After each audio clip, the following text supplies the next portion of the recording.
Hi everyone, I'm Amanda Borschel-Dan and welcome to the Times of Israel's Behind the Headlines series. This week we're here with the head of the Anti-Defamation League, Jonathan Greenblatt.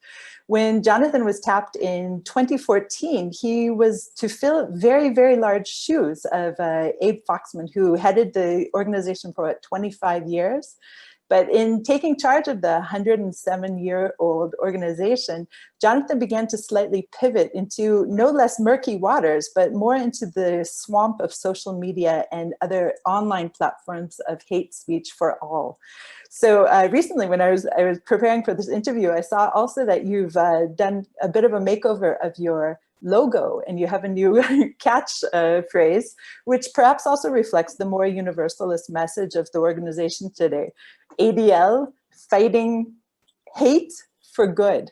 So that's quite interesting. Welcome to Times of Israel. Thank you for coming. And just briefly, can you tell me a little bit about the founding of the organization and whether you feel that you're adhering to the vision today? Sure. Well, thank you for having me. I'm glad to be here this morning. I'm an avid Times of Israel reader and a big fan of David Horowitz and so many of the terrific correspondence you have at the paper. So I'm just really pleased to have the chance to talk to you. Pleasure. So it's interesting that you noted that we have a new tagline, which we do, and you mentioned the fact that it reflects the universalism. What I would say is that it is actually universalism that has been at the core of ADL, sort of encoded in our DNA since we were founded in 1913. And let me explain what I mean by that. So 107 years ago, Americans in the United States were coming into the 20th century, but American Jews, while they were doing that with the rest of the country, they lived with a kind of systemic discrimination that we would see today and point out its injustice in many ways. Laws kept them from living in many neighborhoods.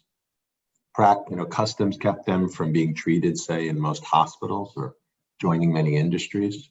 Quotas kept them out of many universities. There was just kind of a broader culture that prevented them from participating in public life in the way that sort of Gentiles did. And in that climate, in 1913, a man by the name of Leo Frank was accused of a crime. Now, Leo Frank was a Jewish man from New York who went down to Georgia to manage his family's pencil factory. And while he was there, a young non-Jewish girl was found sexually assaulted and strangled to death on the property of the plant. And Leo Frank was immediately, the sort of Yankee Jew, was accused, was arrested, was tried in what we would describe today as sort of a sham trial, was found guilty and sentenced to death. And so the governor actually intervened and commuted the sentence from the death penalty to life imprisonment. And the mob was so enraged by that act of leniency that they tore Leo Frank from his jail cell and they hung him from a tree. And they hung him from a tree and they took pictures of the body still swinging from the limb and gave them out as souvenirs. They barbecued underneath the tree. It was very ugly. And it was the kind of scene that characterized, I would say, the sort of injustices that prevailed in the American South for many years, mostly targeting boys and young men of color, young Black Americans. But this was notable because it was the first time a Jew was lynched in that sort of way. Now, coming off just a few years after the Dreyfus trial, this clear act of injustice really alarmed American Jews. And they decided that they would get together, a few prominent Jews, and start an organization that would fight this kind of hate. And so these four men, led by a guy named Sigmund Livingston, they got together and they wrote a charter for a new organization. Charter, I mean, we might think about that today, Amanda, as a manifesto. And in this long document, they wrote the words that for 107 years, we've used as our mission statement. They wrote that this organization, the Anti-Defamation League of B'nai B'rith, as it was known back then, would, quote, stop the defamation of the Jewish people and secure justice and fair treatment to all. So what's so interesting about that is not that they started an organization to stop the defamation of the Jewish people, because I just said a minute ago, the Jews in this country in the United States, they were marginalized. They lived literally on the margins. They didn't have the political power or economic or resources or social standing that Jews in this country have today. In fact, I think you could actually say that Jews in Europe, Jews in Germany in 1913 were better established, were stronger than the Jews in the United States. In this country, their situation was vulnerable and their future was uncertain. And so it made sense that they would fight for themselves. But these men also said, and we will fight for others, justice and fair treatment to all. So at a time when they themselves were so fragmented, when they themselves were so short of influence, the idea that they would also fight for others was a bold and audacious, and I would actually say courageous aspiration. But in fact, in some ways, it's very Jewish, right? It evokes Hillel. And I would also say that, it has literally been the propellant that has driven ADL for over 100 years. So this organization is the one in the United States that helped to break open those quotas and allow Jews to attend universities freely, that helped to file the lawsuits or the amicus briefs at our Supreme Court and use the judiciary to peel back those discriminatory laws. They helped to expose the customs that prevented Jews from participating in public life. They helped to pull the slander and the mischaracterizations out of the media. ADL did that. ADL made America a better place for its Jewish community in the 20s and the 30s and the 40s and the 50s. And at the same time, starting with our first amicus brief in 1948, in a case before the Supreme Court on, it's called Shelley versus Kramer, on the kind of laws that prevented Jews from buying homes, blacks and Jews, by the way. Mm-hmm. ADL started working on behalf of the civil rights movement. And my predecessor from the early 50s got to know a young lawyer named Thurgood Marshall, got to know a young activist named Dr. Martin Luther King Jr., became very involved in the civil rights movement, the pro-immigration movement, the women's rights movement, and so on and so forth. So in many ways, as I've tried to bring to ADL a renewed emphasis on not just anti-Semitism, but on justice and fair treatment to all, it's sort of what's old is new again. And what I'm doing isn't really so novel. It's just getting the organization back to the roots that made our success as a community and our health as a democracy such an important and just a founding pivotal aspect of America in the 20th century. Okay, that's fascinating. And thank you for the historical look back at the organization. One thing I'm noticing right now is so much hate is proliferated on online platforms, but also people are less guarded about their own personal speech. And perhaps we're still the canary in the coal mine, but I'm not so sure. I wonder if you see yourself a more level playing field of hate. Is everyone right? Target equal opportunity offenders. Equal opportunity, exactly. Well, that's a really good question, Amanda. So I think a few things are true at the same time. So number one, I do believe that Jews very much remain the canary in the coal mine for broader prejudice and hate. Now, there's no doubt that Jews are not singular in our capacity to be singled out. I mean, throughout history, there have always been scapegoats. But what's interesting is that, particularly if you look at different forms of extremism, the obsessive focus with Jews usually augurs far worse, or I shouldn't say far worse, at least equally bad and broader contempt for minorities or marginalized communities. So in the United States, it starts with a demonstration about Confederate statues in Charlottesville, Virginia in August 2017. It ends up with chants of Jews will not replace us. And in America today, literally we're seeing from Jews will not replace us to, people trying to kidnap right-wing extremists, the governor of Michigan, and hold her on trial.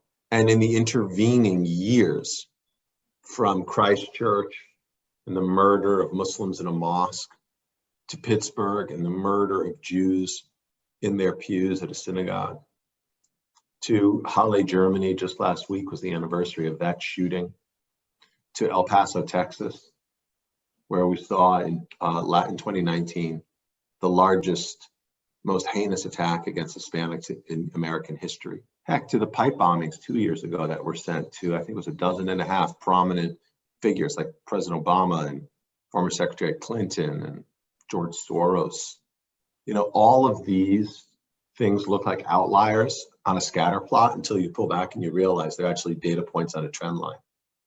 And that trend line is a trend line of right-wing extremism. And hatred of Jews literally is a common link throughout all of those attacks, whether it's blaming Jews for bringing migrants across the border, or thinking that Jews are somehow trying to bring Muslims to Europe, or somehow thinking that Jews are plotting to overthrow the government. What other lunacy? So in reality, I think you're touching on something real, which is we are seeing manifestations of prejudice in the public conversation in ways we haven't before. A sort of malevolence has been mainstreamed. It's moved from the margins into the middle of like our politics in America, in many ways around the world, and we can talk about that. But I do think that it's interesting because even though it can be so all-encompassing, this forms these different kinds of intolerance, Jews remain a central focus. Jews remain essential to this narrative of hate that's propounded by so many. And I'll say one last thing. If you look at a spectrum, I mean, at ADL, we fight hate. We've been doing this, as you mentioned earlier, for over 100 years. We fight all kinds of extremism. We fight all those people who seek to marginalize and murder minorities. That's what we do. Now, that being said, and it's certainly if you look at the United States in the last decade, 3/4 of the extremist-related murders have come from right-wing extremists. These could be white supremacists, anti-government activists, that kind of, boogaloo enthusiasts, that whole cohort of really awful people.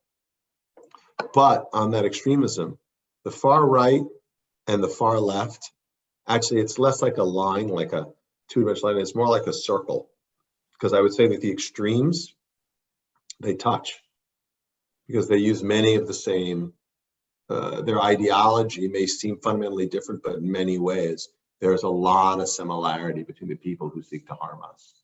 No matter how because they're not sort of normal actors on a conventional political spectrum.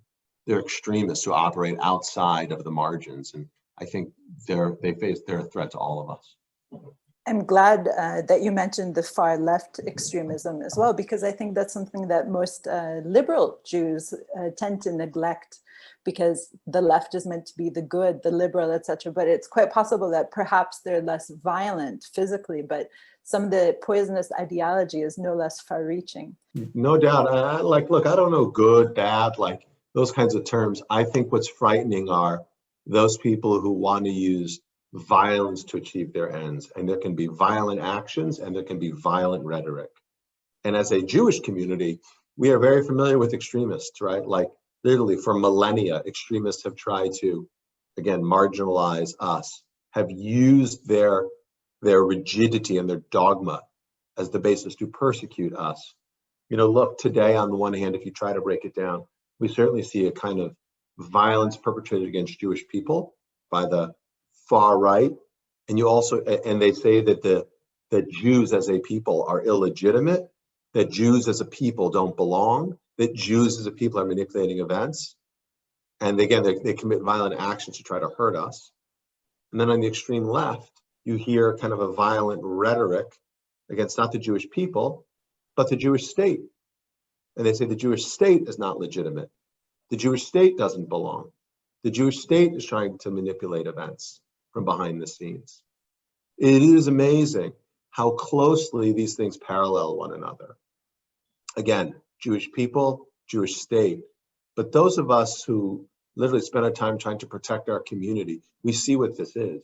These are kind of different shades of the same color, and they both pose a legitimate and portentous threat to our people.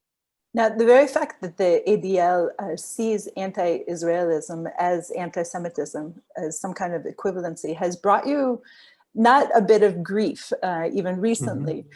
And I wonder if you have a comment about that in particular.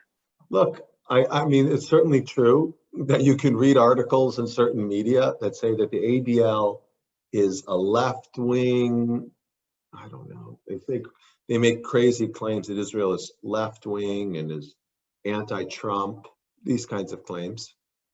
And you can also find at the same time articles that say the ADL is right-wing and pro-Trump. One side says, we attack him. The other side says, we apologize for him.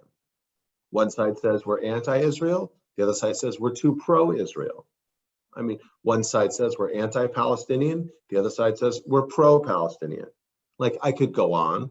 It's sort of a fun house, like with a hall of mirrors. At the end of the day, I have a really simple job description, Amanda. It's protect the Jewish people. So I can't waste my time caring about what kind of ideologues and dogmatists say about me. I've got to focus on every day, what am I doing to keep our community safe? And in some ways that means, again, making sure our institutions literally are safe, right? Our synagogues, our schools, our JCCs, and to make sure our communities are safe. So when hate happens, we get the right response from law enforcement or from educators, right? Or from college administrators. And then it's about making sure our liberal democracy is safe. So the institutions which have allowed Jews to flourish in this country, in the United States, I mean, I would tell you it's 240 some odd years in, this amazing experiment in liberal democracy. Israel aside, in diaspora, this has been the best place for the Jewish people in 2,000 years. And so how do we maintain liberal democracy, right? As a type of government that has provided such good fortune to our community. How do we make sure that this country and these communities are safe from any kind of hate? How do we make sure that our institutions and organizations are as, are protected and are as safe and secure as they need to be? This is what I think about day to day, not what, silly people say about me, on Twitter or wherever. Fair enough. It could be that the Jewish community itself is making your job a bit more difficult right now. If you look to see what's happening on the streets of New York in the ultra-Orthodox Hasidic communities, there's a bit of an extremist uprising that's getting perhaps disproportionate media or perhaps fair media. I don't know, we'll talk about that. But we're seeing very visibly Jewish people, with the black and white garb, the streimels, the black hats, very close together, protesting, not wearing masks. And this is at a point in which Jews are already on the front line in terms of conspiracy theories about COVID and things of that nature. Are the Jews making your job more difficult right now? Well, look, I think COVID is making everyone's job more difficult. Mine, everyone's trying to run an organization, in ADL's case, with some 27 offices in the United States around the world, but they're all closed. Many of my staff are dealing with immunocompromised relatives, elderly parents they can't visit, children who are displaced from school and trying to learn virtually. It's all very complicated. And then I think our community is struggling with, we just wrapped up the High Holy Days and, the Chagim this weekend. And yet it's very hard because people can't celebrate in synagogues. And, Simchas Torah is a holiday that's all about celebration and the joyfulness of being together, but COVID didn't allow that. And you certainly have had a situation, like, for example, here in New York, I've also spoken to people and seen the clips and read the stories in TOI, by the way, about what's happening in Israel with the Orthodox community. I think it's important to note the vast majority of Orthodox Jews are not partaking in these kinds of defiant demonstrations. The vast majority are complying with the guidelines of public health officials and, public authorities. We're seeing that here in New York. I mean, honestly, you see a clip of a couple hundred people and it's really deeply, highly problematic. But keep in mind, there are hundreds of thousands of Orthodox Jews in just the New York or tri-state area alone, and they're not doing this. So I will say that it is problematic that there are some firebrands who feel the need to, for example, organize mobs, to pick out members of the press and try to assault them in broad daylight. It's disgusting and reprehensible. And those people should be treated by the law like any other offender. And yet at the same time, we need to resist the temptation to suggest that all Jews aren't complying, or all Orthodox people, or all Chabadniks, or anyone from any sect aren't complying, because that just isn't the case. Look, I hope that community leaders will continue to encourage their community, if you will, to behave by the guidelines. And I hope that our elected authorities and public health officials will resist the temptation to suggest that it's only the Orthodox who are committing these problems, and that things will be adjudicated in a fair way that allows people to, again, exercise their right of religion, and at the same time do it with the kind of decorum that takes into consideration the very serious threat that is COVID-19. Your organization keeps track of the ripple effect of such iconography as Haredi, ultra-Orthodox Jews not wearing masks. And I always wonder, as an editor who commissions articles from across the Jewish diaspora, if we are spotlighting this, are we doing more harm than good? Should we be keeping this shanda in the family? Are we feeding the flames of anti-Semitism? How much is fair-minded journalism, and how much is actually giving the firepower to people who hate the Jewish people so much? Well, look, I think there is, in some ways, Amanda, there is an interesting question here, which probably you can answer more effectively than I can, right? Which is, what is the responsible role of the media, and particularly the Jewish media in this moment, how we cover our community at a time when so many of us are shut in because of the novel coronavirus, when the economy and society has been upended in lots of very complicated and uncomfortable ways. The notion that a segment of a particular community would be flagrantly defying the laws or the rules, I understand why that's newsworthy. Again, though, I do think we need to cover it and put it in context. And we do need to make sure, from TOI to every other outlet, that again, when you see an image of a couple hundred Haredi on the streets, it's incredibly upsetting. And then you realize there are hundreds of thousands who aren't on the streets. So I think that kind of context is absolutely critical. So it's critical for our community to remind ourselves, and it's critical for non-Jews to see this and not think that somehow everyone in the Jewish community is somehow defying the law. That just isn't the case. It is particularly salient, though, because in New York, and you alluded to this before, but let's just draw it out. In America in 2019, we saw a wave of anti-Semitism like none in recent memory. At the ADL, we track anti-Semitic incidents. We've been doing this for 40 some odd years. And literally 2019, the highest year in memory in 40 years of anti-Semitic incidents. So they've been going down, and in 2016, they increased 34% from the prior year. In 2017, it spiked 57%, the largest single year increase we've ever tracked at ADL. In 2018, the number dipped 5%, even as assaults went up. And of course, 2018 Tree of Life was the deadliest attack on the Jewish community in American history. And then again in 2019, with a 12% year-over-year increase, 2,107 incidents, the highest ever. And what's particularly noteworthy is in New York, in Brooklyn, which has the largest concentration of Orthodox Jews in the United States, we were tracking assaults every single day on the streets. Again, visibly Orthodox Jewish men in black hats and coats getting punched in broad daylight, synagogues getting vandalized, people being harassed. And the year ended with kind of the twin tragedies of the shooting in Jersey City, where 3 people were killed at a kosher supermarket, which was just, those of you who don't know, just outside New York City. And then in Monsey, New York, a man burst into a Hanukkah celebration and stabbed to death a rabbi who was left in a coma and eventually succumbed to his wounds and died. So we had these 2 murderous tragedies that were part of a pattern of attacks, part of a pattern of assaults, part of a pattern of violence. So it is certainly critical. And I'll tell you, I have been very unimpressed by Mayor de Blasio here in New York, who seems to be uniquely capable, instead of rising to a challenge, falling short of a challenge. His insistence on calling out just the Orthodox Jewish community has struck many of us as very discordant, especially considering, again, the wave of harassment that Jews have faced in the city in the last 12 months. So I do think as Jewish media, let alone broader media, covers this issue, we need to put it in context. So we don't create an environment where Jews who, again, have experienced this kind of pattern of anti-Semitism aren't made even more vulnerable because the actions or misdeeds of a few are blown up or taken out of context. Now, last thing I'll say, that wouldn't suggest that people don't have to abide by the guidelines. They do.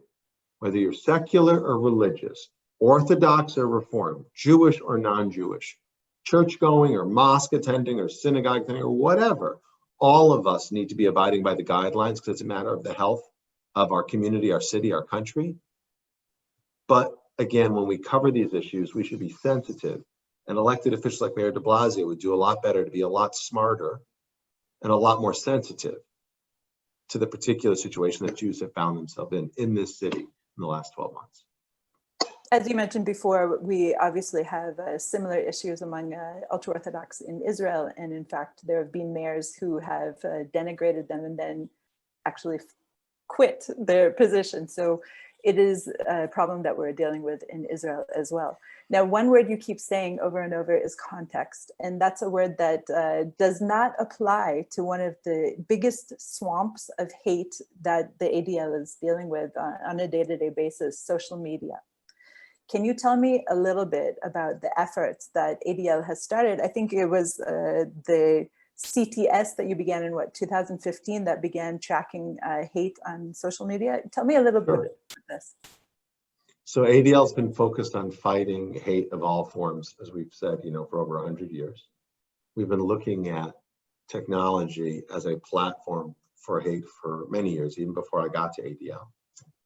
Because if you go back to AOL and the early bulletin boards, you started to see white supremacists moving those environments. And it shouldn't surprise us. Extremists try to exploit loopholes in systems. Extremists who can't find a space on broadcast or in print journalism, they'll do everything they can to find new ways to push out their poison. In 2015, when I officially started as the new CEO, I really prioritized this work because I believe that Facebook is the front line in fighting hate. And maybe it's because I come from Silicon Valley and I worked there for many years. And I've seen it up close and I've managed engineers and I've launched product. Like I just understand the space. So then in 2017, with seed capital from Craig Newmark, the founder of Craigslist, and Piero Midyar, the founder of eBay, ADL launched our Center for Technology and Society, CTS, as you mentioned, in Palo Alto. We did it in the heart of Silicon Valley. And through that center, we've been focused on a few things.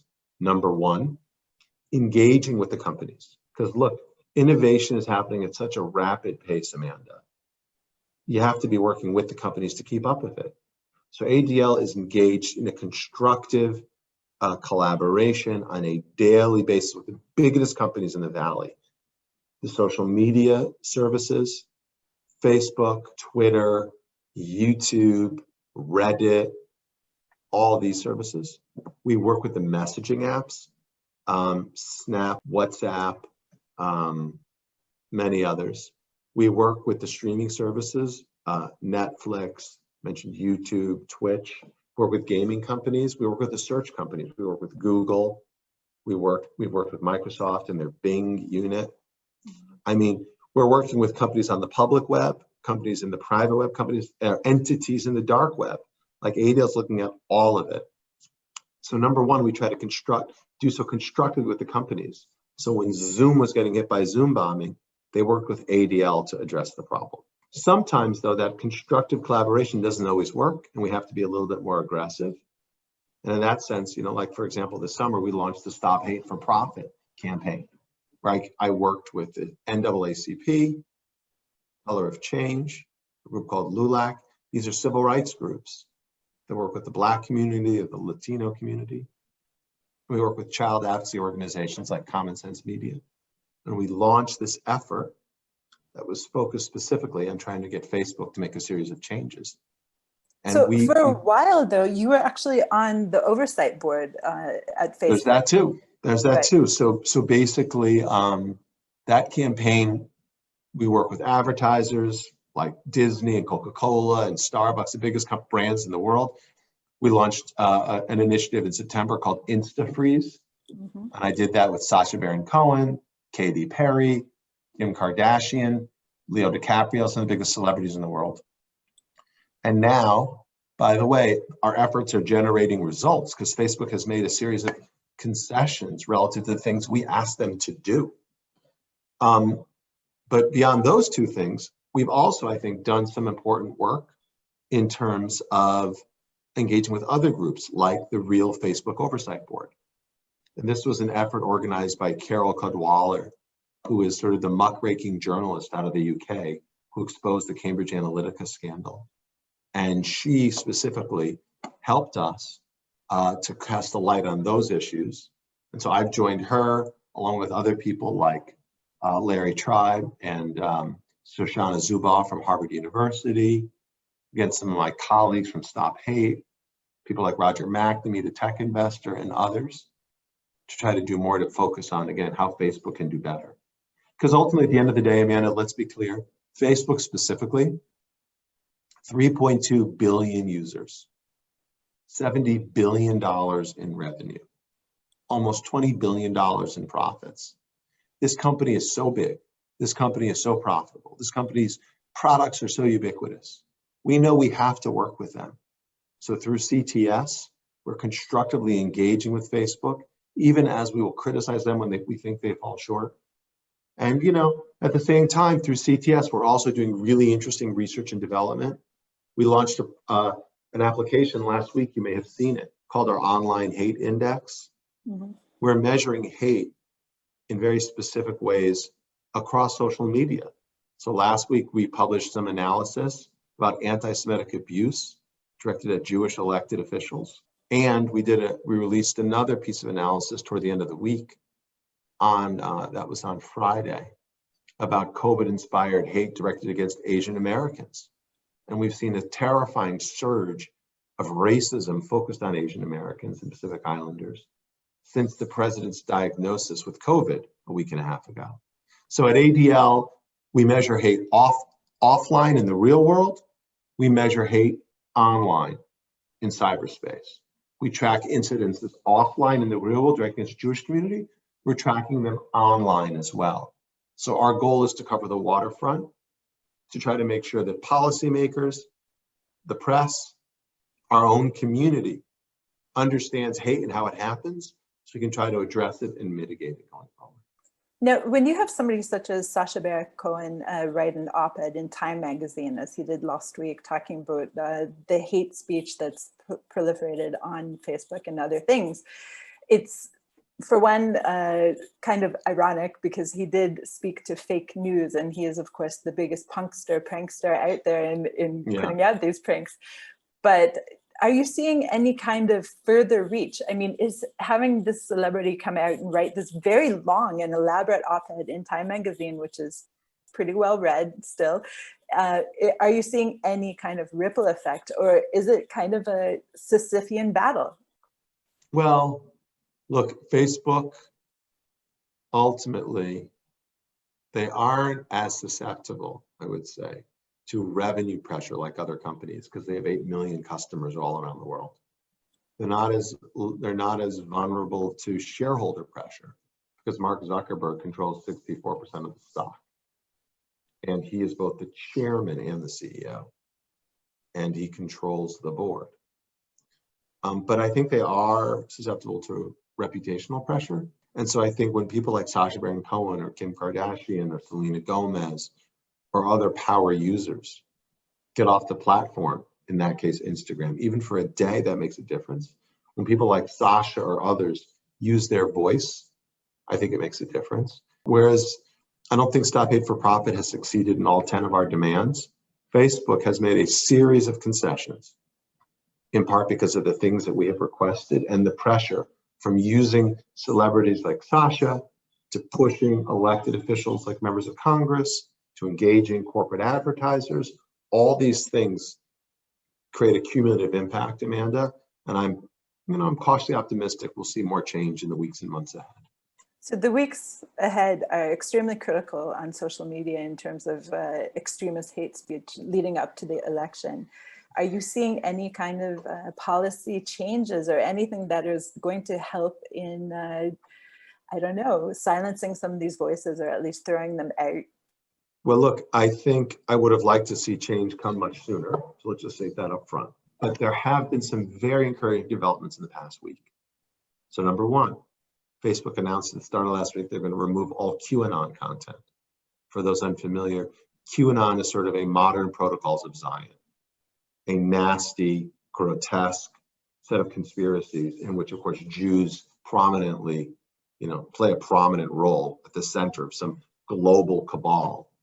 And QAnon enthusiasts have used Facebook as a breeding ground to spread all kinds of disgusting bile that we think could lead to violence, and it has on some occasions. They said they would take that down. Then they announced later on in the week that they were going to stop all political ads after Election Day. So if there was an ad that said that, one candidate won prematurely before it's been called, those won't happen. Those were encouraging signs. And then this weekend, there are reports of Facebook actually fact-checking political ads. This is something we've been asking for a long time with incredible sources like newspapers and wire services. I mean, really quite encouraging. Facebook's announcement about removing Holocaust denialism and distortion is a really important and long overdue development. ADL has been working with Facebook on this issue for nearly 10 years. My predecessor and myself have met with the highest level executives, including Mark and Cheryl. We've been working with their staff for years.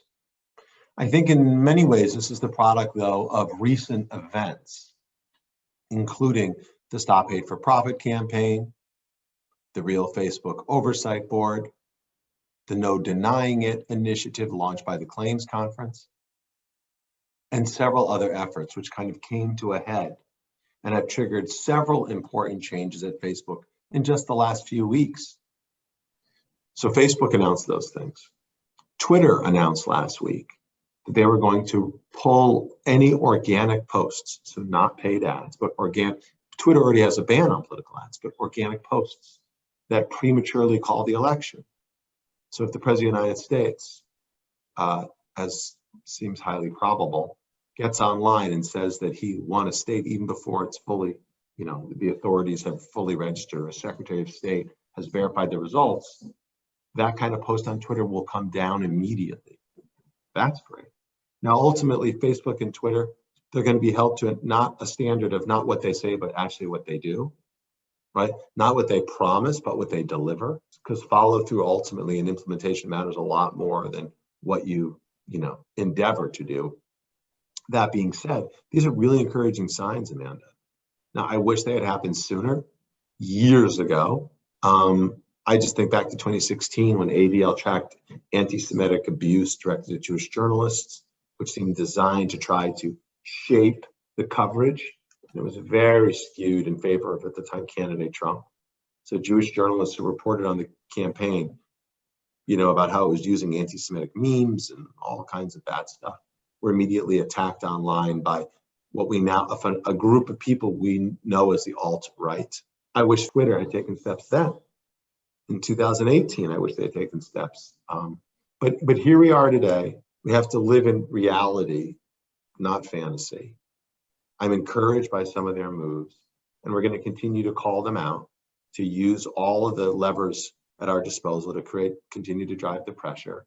So hopefully social media can be a more benign force, if you will, and not one so easily manipulated by bad actors to shape outcomes. I think that's the kind of situation in which everybody loses. Jonathan, thank you so much for sharing so much and giving us so much of your time. I'm going to stop now because we're actually encouraged at this particular second. We're encouraged, we're thinking optimistically. So we're not going to go back to the swamps and the very distressing COVID anti-Semitism. Didn't mention that. So thank you again very much. Well, look, it's a pleasure to talk to you. Like I said, I'm such a big fan of Times of Israel. I think of all the different outlets out there covering Israel and the Jewish world, your impartiality, your kind of fact-based approach, your kind of the rational tone of the editorial content. It's just really refreshing. And I think it, it does our whole community, not just the Jewish community, I should say, just the whole audience a real service. So keep up the good work. And again, let us know how we can be helpful. Thank you. Pleasure. Okay. Take care.